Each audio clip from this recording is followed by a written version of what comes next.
Okay, so here is the first example for us to learn more about being able to test a claim made about two populations. One of our populations of problem number one is the population in the year 1990, and the second population is the population in the year 2015, which is now, right?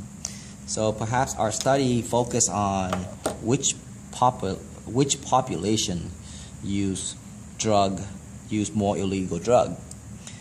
So we did a survey in the year 1990. Let's refer to this one as population in 1990. Okay. We asked 750 college students. That would be our sample size. So we use n sub 1 to represent that. 229 of them said they use illegal drugs. So x sub 1 is 229. So using this information, we know that P1 hat is 229 over 750. Now we're gonna summarize the second population, which is the population in the year 2015, which is in the current year. So we know that in 2015 we also surveyed 960 college students, and we found out that 351 of them use illegal drug. So the sample proportion here is 351 divided by 960 because it's x over n. This is about, if you convert that to percent, it's about 30%. If we convert this to percent, it's about 36%. All right. So the big question is, which population use less drugs, less illegal drug? Is it the population in 1990 or the population in 2015? If we look at our sample, we can kind of conclude that, yeah, it does seem like less students use illegal drug in 1990s than now, but do we have evidence to support that? This is where we have to kind of set up and test our claim. Okay, so make sure you highlight the claim. So the claim says that the proportion, test the claim that the proportion of college students using illegal drug in 1990 was less than. So this is claim. This is the proportion in 1990. The population proportion in 1990 is represented by P sub 1. It's less than. The population in 2015 is represented by, sorry, that should say, it all should say 2, P sub 2. So this is the claim. Test the claim that the proportion of college students using illegal drug in 1990 was less than now. Okay, so that's the claim. The opposite of the claim would be the population in 1990 uses at least or more than or greater than or equal to the population into the year 2015. So we set up our claim, we write down our claim, we write down the opposite of the claim, and that allows us to set up our null hypothesis and our alternative hypothesis. Remember that the null hypothesis is the one with an equal sign. Alright, so if you look at between the claim and the opposite of the claim, the one with an equal sign is this one. So this would be our null hypothesis, while the claim is our alternative hypothesis. So we write down the null and the alternative hypothesis. The next step is to find our test statistic, and we're going to do so using a calculator. So use a calculator to find the test statistic and p-value. Okay. On the previous page, I wrote the steps on how to use a calculator to do so.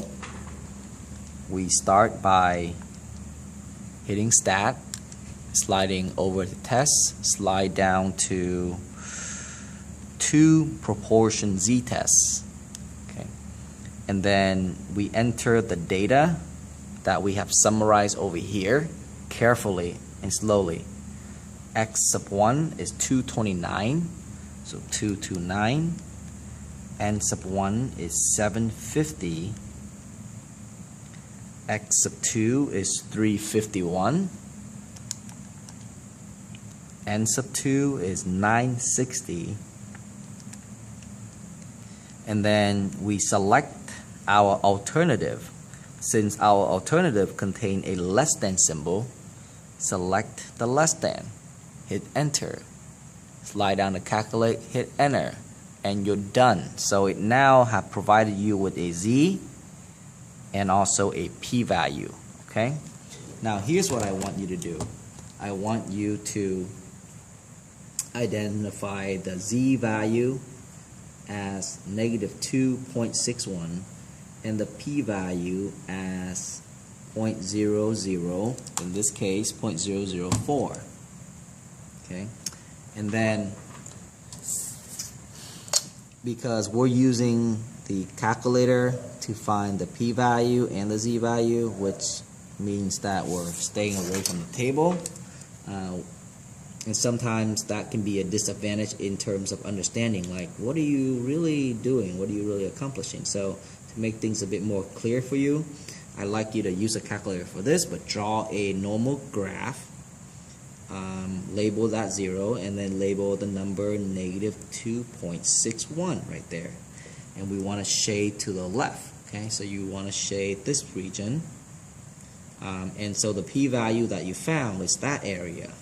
But we did that without using a table, so that's the our p-value. So draw this and write that so that it is clear to the reader.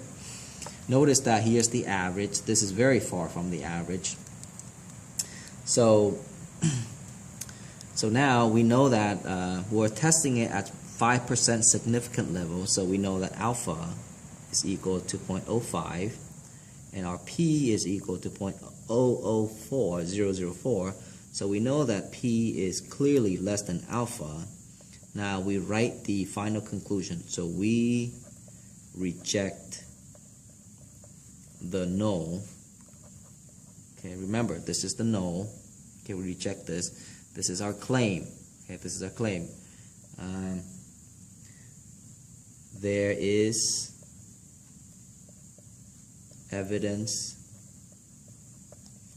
to suggest